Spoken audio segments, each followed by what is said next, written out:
Tunaendelea na kipindi chetu ambacho tunaangazia sababu zinazopelekea mwanamke na mwanaume kutofautiana katika umri wao wa kuishi, na jambo ambalo linaonekana wazi kwamba mwanaume amekuwa katika hatari ya kuondoka mapema duniani, hali ambayo inazua changamoto katika familia nyingi kubaki na wajane, licha ya kwamba mwanaume ndiye ameonekana kuwa ni mtu anayepambana sana kuhakikisha kwamba familia inapata mahitaji muhimu, watu wanaomtegemea wanapata mahitaji muhimu, lakini pia yeye mwenyewe binafsi anapata kufanya maendeleo binafsi ambayo kwa namna moja ama nyingine bado yana manufaa kwenye jamii na kwa nchi kwa ujumla.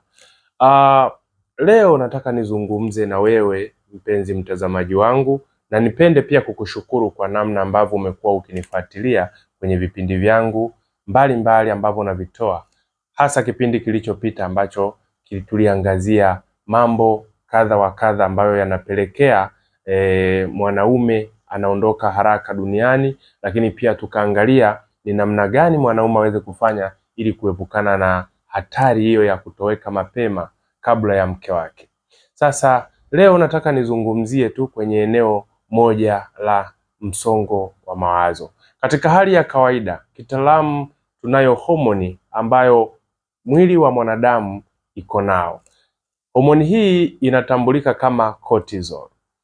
Homoni ya cortisol ni homoni ambayo inazalishwa na adrenal gland au tezi za kwenye figo. Na tezi hizi zinapozalisha homoni ya cortisol ni mahususi kwa ajili ya kuandaa mwili katika hatari yoyote. Itakumbuka kwamba mwanaume ni mtu ambaye amekuwa akionekana mwepesi wa hasira, mwepesi wa kuonekana kuvurugwa na mambo, na kama unavyojua mwanaume ni mtu asiyeweza kudili na mambo zaidi ya moja kwa wakati mmoja.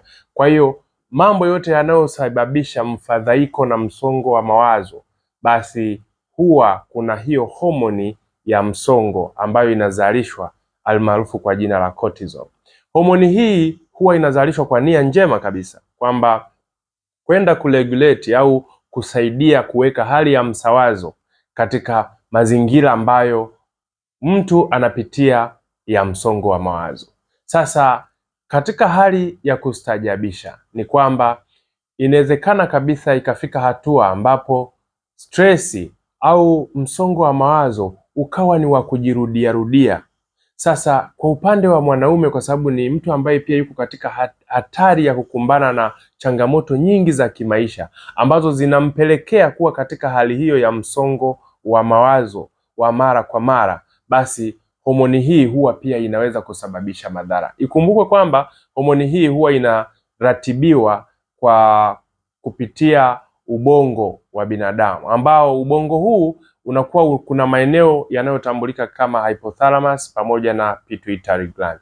Sasa haya maeneo ni huwa yana kawaida ya kuirekebisha hii homoni ya cortisol au homoni ya msongo ili iweze kubakia katika zile levels zake, kwamba mtu anapokuwa katika hali ya wasiwasi, anapokuwa katika hali ya mashaka, au anapokuwa katika hali ya hasira kupitiliza, basi ubongo unaweza kutoa taarifa kwenye figo, kwenye tezi zile zilizoko katika figo, basi zile tezi zinazalisha hiyo homoni, inaingia kwenye damu, na kazi yake inakwenda kuhakikisha inautuliza mwili na kumfanya mtu awe katika hali ya kawaida. Kwa hiyo utagundua kwamba homoni hii inapokuwa imeshamiri au imekuwa ikizalishwa mara kwa mara, huwa inaleta changamoto kadha wa kadha katika afya ya mwanadamu.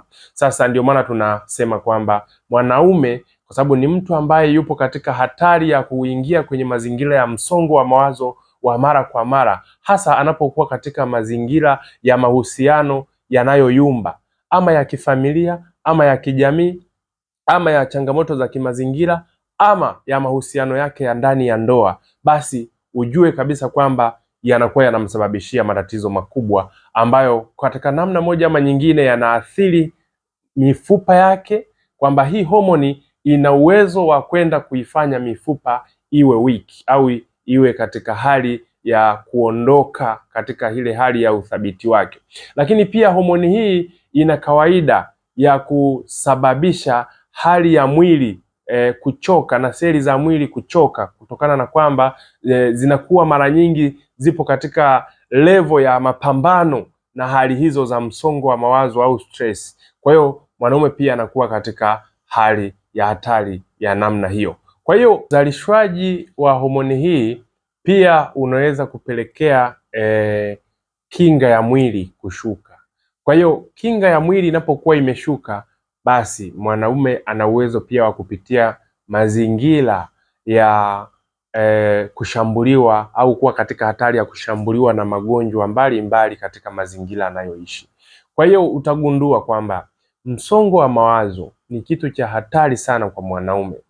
Msongo wa mawazo ni kitu ambacho kinamfanya mwanaume aweze kupoteza nguvu nyingi sana, hasa ya udhibiti wa afya yake, katika mfumo wake wa homoni zake na katika mfumo wake mwingineo. Lakini pia msongo mawazo na kupitia homoni hiyo ambayo inakuwa inazalishwa kwa kiwango kikubwa sana, ina madhara mengine ya kushusha uwezo wa mwanaume kuzalisha, au tunasema infertility, kwamba mwanaume anakuwa katika hatari ya kupoteza uwezo wake wa kuzalisha au kuweza kutoa kiumbe au kuweza kusababisha mwanaume kupata mimba.